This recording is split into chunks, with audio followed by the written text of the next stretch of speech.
Canal Abelhas Biomacatinga, Jornal do ABC, número 174. Eu vou falar sobre nomenclatura científica das espécies biológicas, mas aqui para as abelhas. Vou citar só abelhas basicamente. Então, os nomes científicos são muito importantes. Por que se tornam importantes? Quando a gente pensa que não faz tanto tempo que isso aconteceu, foi lá no século XVIII, se mais preciso, meados do século XVIII, 1700 e tanto, tem até um livro importante que é do Carl von Linné, sueco, naturalista sueco, que ele escreveu o nome até em latim, Carl-Heinz Linnaeus, que em português o pessoal chama Carlos Linnaeus, simplesmente Linnaeus.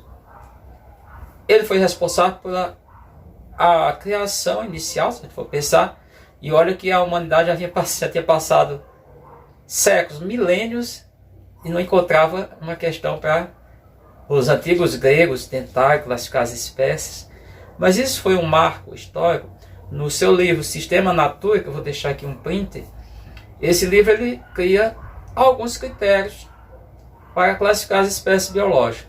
Dentro desses critérios estava nomenclatura numa língua latim, porque era uma língua morta, a língua não falada desde antes de Cristo, seja uma língua muito antiga. Claro que outras línguas vêm de origem dessa língua, isso é fato, mas algumas coisas que ele criou. Se o nome era em português, podia latinizar, como ele latinizou o próprio nome dele, que era sueco.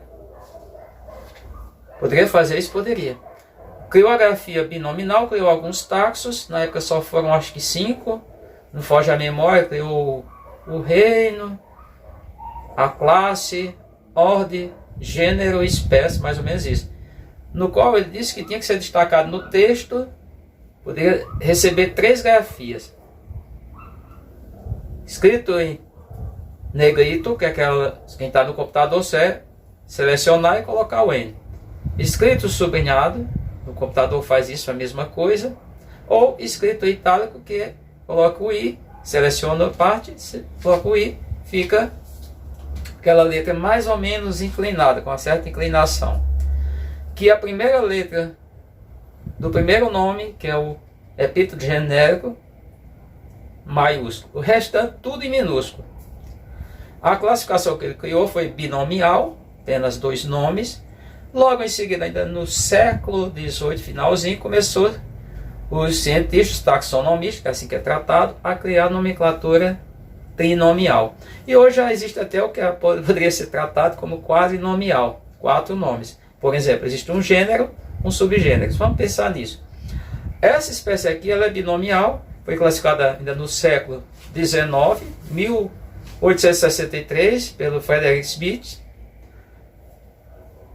O Smith ele teve uma coisa interessante, depois vou fazer um vídeo só falando sobre a questão dele pegar nomes populares, alguns locais, e latinizar. Foi o caso dessa aqui, ele latinizou, ficou Melipna, a espécie pertence a esse gênero, espécie de abelha, ou Melipna mandacaia.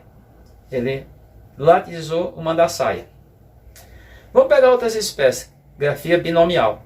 Agora essas abreviações é do nome científico. MQ, Melipna quadrifaciata. MQA, Melipna quadrifaciata tidioides. MQQ, Melipna quadrifaciata quadrifaciata. Com detalhe, hoje essas espécies já estavam uma grafia tetranomial, é a trinomial, essas últimas 2 que eu falei. Então existem vários nomes que foram mudados, eu vou deixar alguns nomes aqui, nome de algumas espécies, para vocês verem, por exemplo, algumas abelhas do gênero Melipna da Amazônia, algumas outras Melipna, abelhas do gênero Melipna, eu vou deixar aqui os nomes. Então existe já essa mudança. Mas por que é importante? Imagina, essa abelha aqui o pessoal chama, eu chamo, separado por hífen, mandaçaia da caatinga. Acho que a grafia mais interessante se adequa mais a ela, popular. Mas alguns chamam Smith, chamam mandacaia.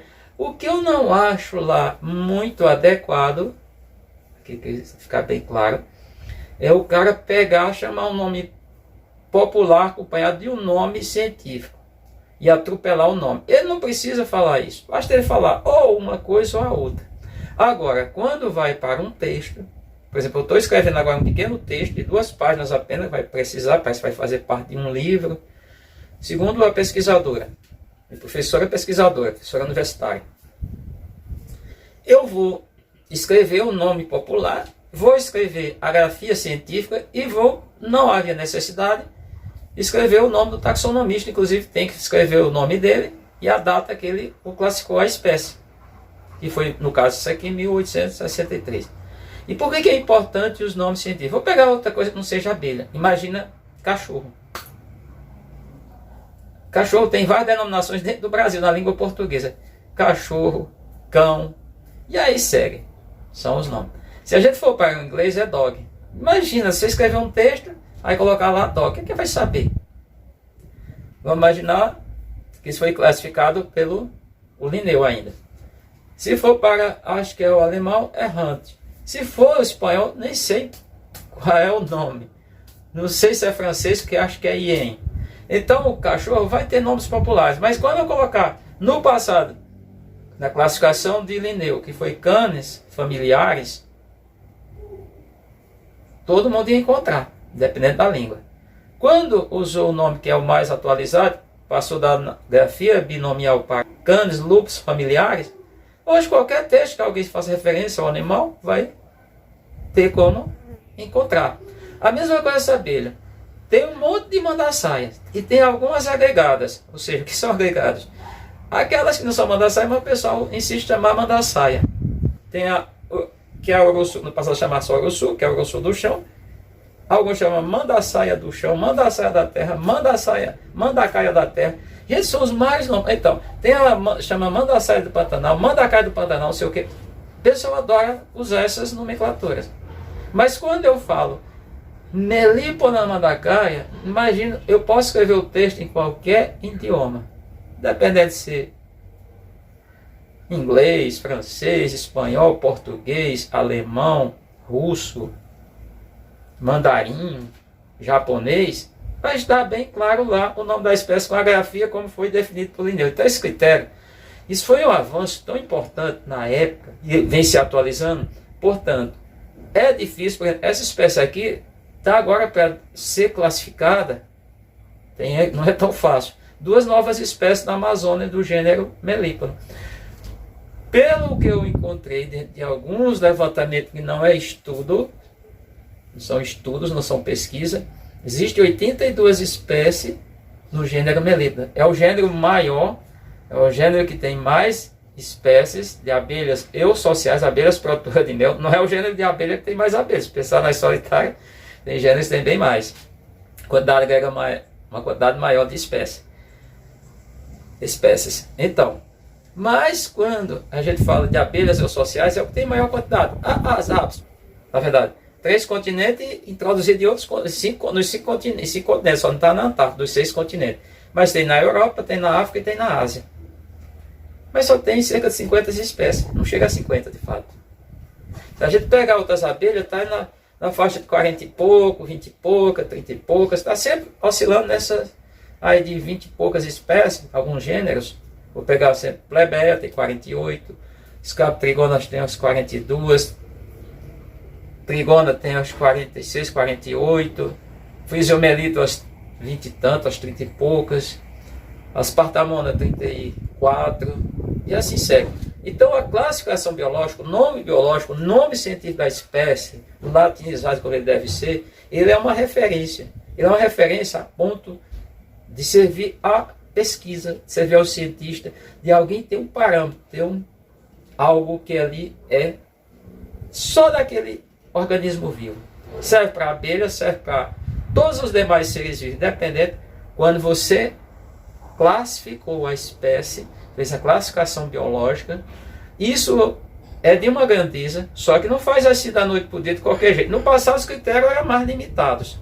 Melhor, os estudos, vem o avanço do estudo da descoberta da genética, o Mendel, vem a questão da evolução, vem as tecnologias mais avançadas, a microscopia eletrônica, vem a questão do sequenciamento de DNA e outras coisas. Isso ajudou demais.